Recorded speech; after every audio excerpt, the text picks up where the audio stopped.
பால் இருக்குல்ல, அது ஏற்கனவே கொட்டிருச்சு. அதுக்கான வேலை ரொம்ப ரொம்ப அதிகம். இப்ப அத பத்தி பேசி என்ன பண்றது? பெரிய கேஸால ஆயிப்போச்சு. அப்படிங்கூட போலாண்டோட பிரைம் மினிஸ்டர் டொனால்டு டஸ்க் அவர்கள் தரப்பு வந்து ஸ்டேட்மெண்ட் வந்திருக்கு. ஸோ இது இருக்கக்கூடிய விஷயம் என்ன? பால் கொட்டிருச்சு, ஜெலன்ஸ்கி அவர்கள் ஊழல்வாதி ஆயிட்டாரு அப்படிங்கிறது போல அந்த கரப்ஷன் உக்ரைன்ல இருக்கு இல்லையா, அது வெளியே வர ஆரம்பிச்சது. அதாவது ஆளுங்கட்சி இந்த ஊழல்ல இருக்கு, அதுவும் கேபினெட்ல இருக்கிறவங்க எல்லாம் இருக்காங்க அப்படிங்கிற போல பேச்சுக்கள் அடிபட்டுருச்சு.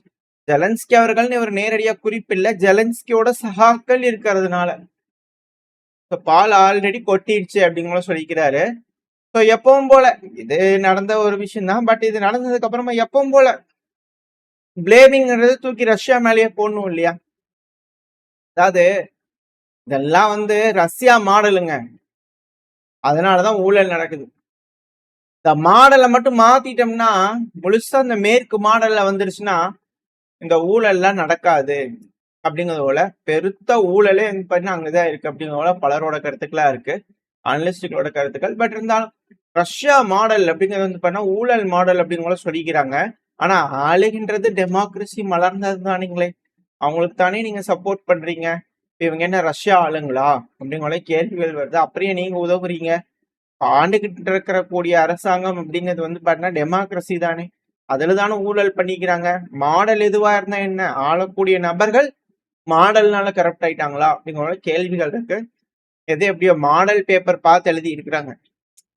ரஷ்யாவோட மாடல் எக்ஸாம் பேப்பர் இதுக்கு முன்னாடி புதுசா பரீட்சை எழுதுறவங்க முன்னாடி வருஷத்தோட பேப்பர்லாம் வாங்கி மாடல் எழுதும் போது இது எழுதிட்டாங்க. அதனால ரஷ்யா மாடல் பார்த்து எழுதினால கொஞ்சம் கரப்ட் ஆயிட்டாங்க போல தெரியுது. சரி, பால் ஆல்ரெடி கொட்டிடுச்சுனாங்க இல்லையா, ஸோ அதான் கொட்டிடுச்சு இல்ல, இதுல என்ன இருக்குது நாறுது அப்படிங்கிறது போல ஹங்கேரி தரப்பு அவங்க சும்மாவே பேசுவாங்க. இந்த கரப்ஷன் ஸ்கேண்டல்லாம் வந்துச்சுன்னா சொல்லவா வேணும். ஹங்கேரி தரப்பு என்ன சொல்லிக்கிறாங்கன்னா, உக்ரைனுக்கு எதுக்குங்க 1.5 மில்லியன் யூரோஸு, அதுக்கு பெசாட்ல லெபனானுக்கு கொடுக்கலாம் தெரியுமா அப்படிங்கிறத ஹங்கேரியோட ஃபாரின் மினிஸ்டர் சிசார்டோ அவர்கள். ஏன்னா ஊழல் பெருக்கெடுத்து ஓடிட்டு இருக்குது, வெள்ளம் வந்து யூரோப்ல அடைச்சிட்டு போயிடும். ஸோ அதனால அதை அணை கட்டி வச்சுட்டு பீஸ் வந்து பாத்தீங்கன்னா மிடில் ஈஸ்டுக்கு தேவையா இருக்கு, அங்க நேஷனல் செக்யூரிட்டி இன்ட்ரெஸ்ட்லாம் இருக்கு எங்களுக்கு ஹங்கேரிக்கு, அதனால நம்ம லெபனானோட ஸ்டெபிலிட்டிக்காக நம்ம அங்க பண்ணலாம் அப்படிங்கிறது போல ஹங்கேரி தரப்புல இருந்து ஸ்டேட்மெண்ட்ஸ் எல்லாம் வர ஆரம்பிச்சிருக்குது.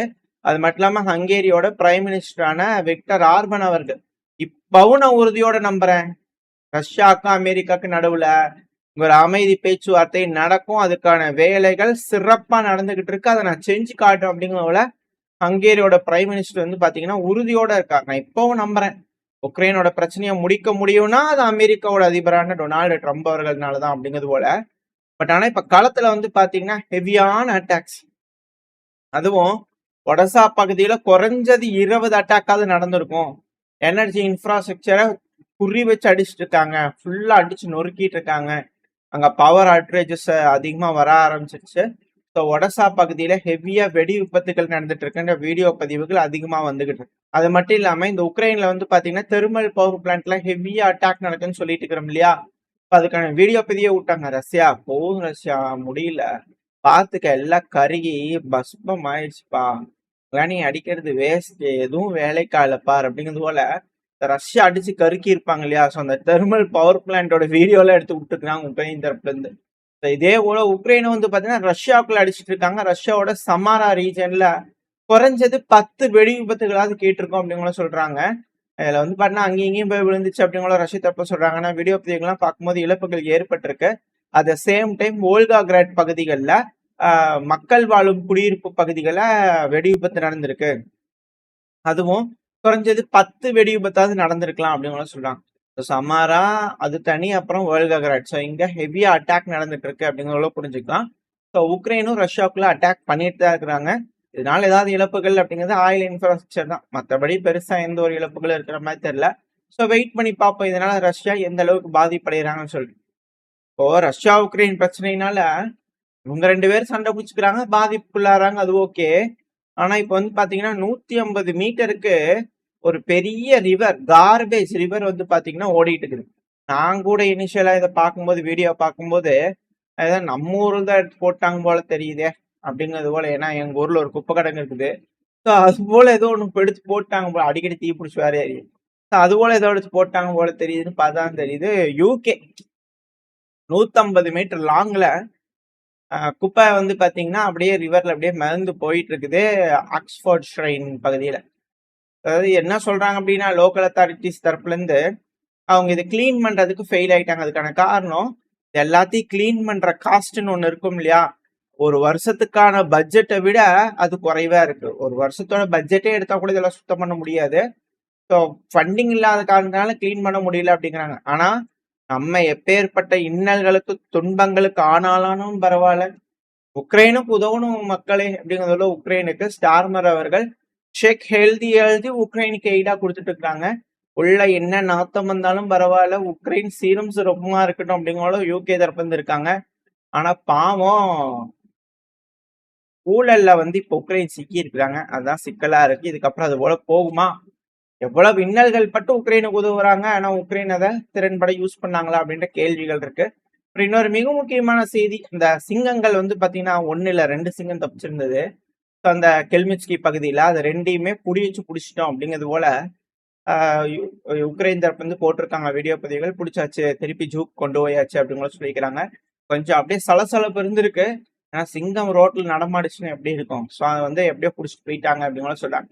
ஸோ நல்ல செய்தி தான். உயிரிழப்புகள், சேதங்கள் அது போல எதுவும் இல்லை அப்படிங்கிற சொல்றாங்க. ஸோ வரவேற்கத்தக்க வேண்டிய விஷயம். அடுத்தது, இந்த ரஷ்யா உக்ரைன் பிரச்சனை இங்க நடக்கக்கூடிய விஷயம். இப்ப நம்ம அப்படியே அமெரிக்கா கிட்ட போயிட்டோம்னு வச்சுக்கோங்களேன், மெக்சிகோல பயங்கரமான கலவரம் சில நாட்களுக்கு முன்னாடி ஆரம்பிக்குது அப்படிங்கிற சொல்லியிருந்தோம். மெக்சிகோல ஸ்லோவா ஆரம்பிச்சது. இப்ப செண்பமார்களே வேண்டாம், இந்த ட்ரக் கும்பல்களுக்கு எதிராக வந்து பாத்தீங்கன்னா விஷயங்களை அவங்க கண்டுக்கிறது இல்லை அப்படிங்கிறது போல பயங்கரமான ப்ரொட்டஸ்ட், போலீஸ் எல்லாம் பிடிச்சி அடிக்கிறாங்க, ஏகப்பட்ட இது.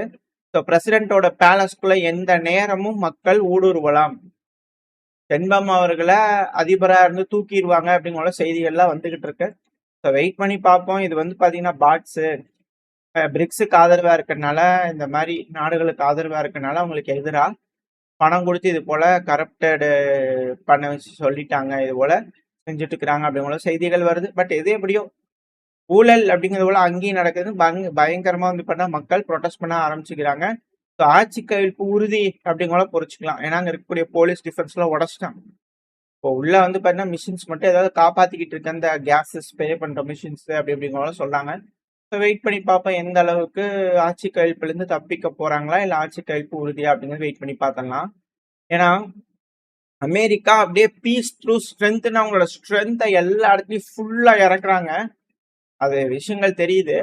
அதே போல வந்து பாத்தீங்கன்னா இந்த நியூக்ளியர் டெஸ்ட் அமெரிக்கா வந்து கிரவுண்ட் லான்ச் பண்ணியிருந்தாங்களே, அதே போல லான்ச் பண்ணியிருந்துக்கிறாங்க. B61-12 நியூக்ளியர் பாம் வந்து பாத்தீங்கன்னா வார் ஹெட் இல்லாம ஏவி சோதனை பண்ணியிருக்கிறாங்க.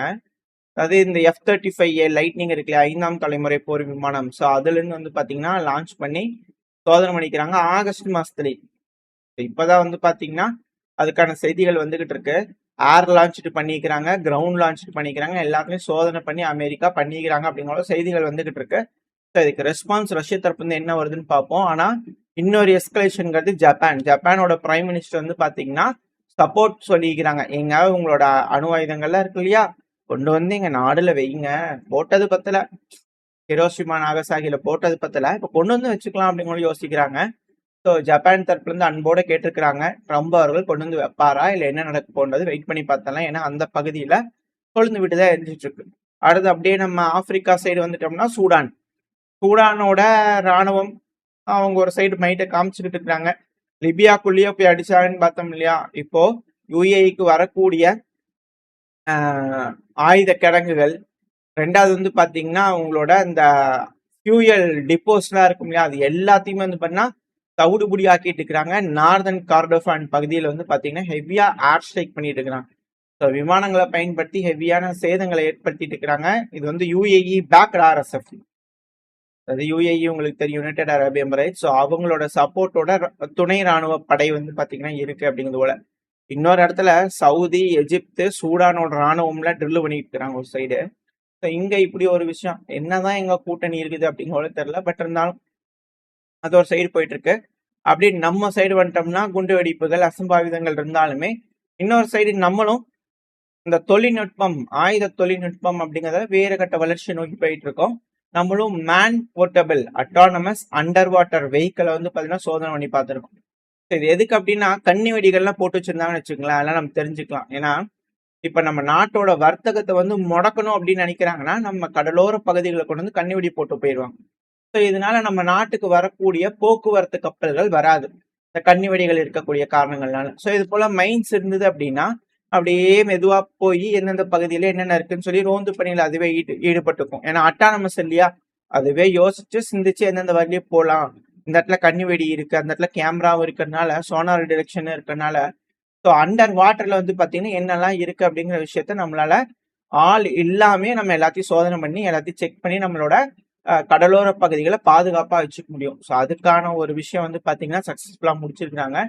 ஸோ நம்மளும் ஆயுத தொழில்நுட்ப வளர்ச்சி அப்படிங்கிறது அபரிவிதமா இருக்கு அப்படிங்கிற மாற்று கருத்துல. ஸோ வெயிட் பண்ணி பார்ப்போம், இந்த உலகம் எதை பாக்குறதுக்காக வெயிட் பண்ணிக்கிட்டு இருக்குது. 3ஆம் உலக போரா இல்ல அமைதியான உலகமா, என்ன நடக்கும்ன்றது வெயிட் பண்ணி பார்த்துடலாம். ஓரளவுக்கான தகவல் இந்த பையில பார்த்துருப்போம்னு நினைக்கிறேன். இதோட இந்த பையை நான் முடிச்சுக்கலாம். இந்த பதிவு எப்படின்னு உங்களுக்கு பிடிச்சுன்னா லைக் பண்ணிட்டு உங்க ஃப்ரெண்ட்ஸ் நம்மளோட ஷேர் பண்ணிக்கோங்க. அது கூட மறக்காம நம்ம சேனல் சப்ஸ்கிரைப் பண்ணலாம், மறக்காம சப்ஸ்கிரைப் பண்ணிக்கோங்க. இந்த பதிவு நல்லா இருக்கும்னு நம்பிக்கையில் அடுத்த பேர் சந்திக்கிறேன். Very stay safe, by.